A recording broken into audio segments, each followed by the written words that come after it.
Ira kok ndi wae? Teko njopok petik ke Om. Ajipo kok ndi to? Lara, yuk tak preksakno.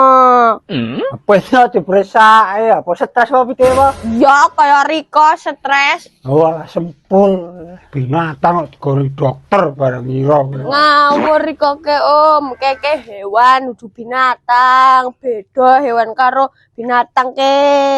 Nek hewan ki pinter, makanya tak gawa nang dokter hewan.